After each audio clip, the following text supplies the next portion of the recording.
let's start with JMark. You got any predictions on rookies that you're targeting in redraft leagues that'll break out this year?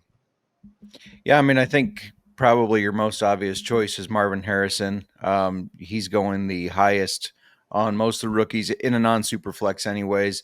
And then the quarterbacks that we know are going to start, Caleb Williams, Jaden Daniels, those are guys. But I'm going to, I guess, kind of bring it back to what we talked about in the gambling show, Brian Thomas. I think that's a guy that's probably going lower than he should be, that I think is going to break out this year. That Jaguars offense has been decent. Calvin Ridley's gone. He's in. I'm not worried about the other receivers they brought in taking much away from him. Ridley finished as wide receiver 17, and I don't think there's any reason that Brian Thomas can't get around that same number as far as fantasy football goes.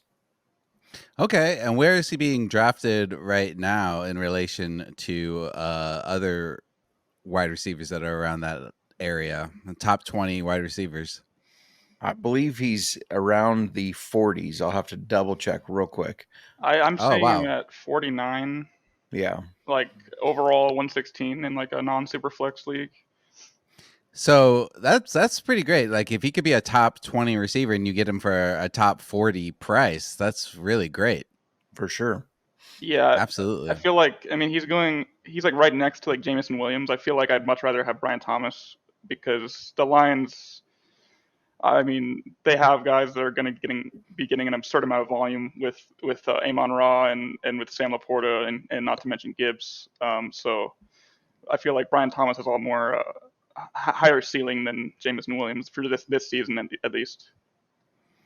Yeah, I like that a lot. Tucker, what are you thinking of Brian Thomas Jr. like stepping into like a Calvin Ridley role?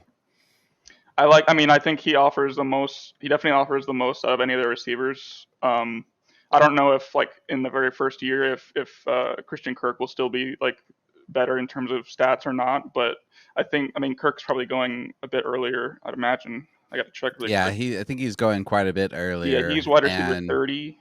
So mhm. it's like I feel like Brian Thomas could have a higher ceiling though. So yeah, it'll be interesting. Yeah, I like that a lot. Any concerns, JMark, on Trevor Lawrence? He had kind of a down season last year compared to what people were expecting, but he still had over 4,000 yards. Yeah, I'm not too worried about it. I think the issue there was you could tell he was banged up, especially towards the end of the season. And I kept thinking, okay, they're going to rest him this week, let him get healthy. And they didn't. They just kept deciding. They had him questionable. Oh, he's going to play. And I think that really did hold them back as a team in general. So I'm not too concerned about that as long as he's healthy. I think their quarterback room is decent, anyways. I don't know why they didn't start CJ Beathard last year, or they had Nathan Rourke from the CFL who lit it up with the BC Lions. They were just hesitant to just give Lawrence the rest that I felt like he needed. Yeah, absolutely. Tucker, do you have any rookies that you're really targeting in redraft leagues, such as like a Brian Thomas or?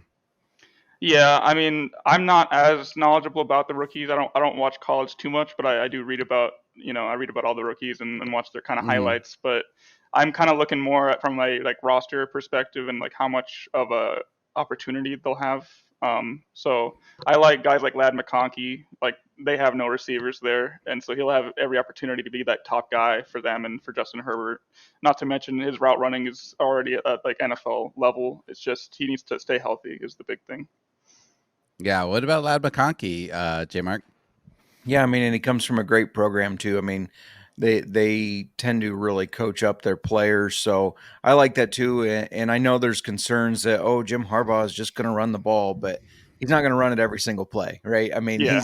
he's still a pretty smart coach. He's not going to run it every single play. So yeah, I absolutely think that I don't think guys like Joshua Palmer are going to push him out of playing time or targets. So I absolutely think he could be a guy that comes in and is automatically their top target getter as far as the wide receivers.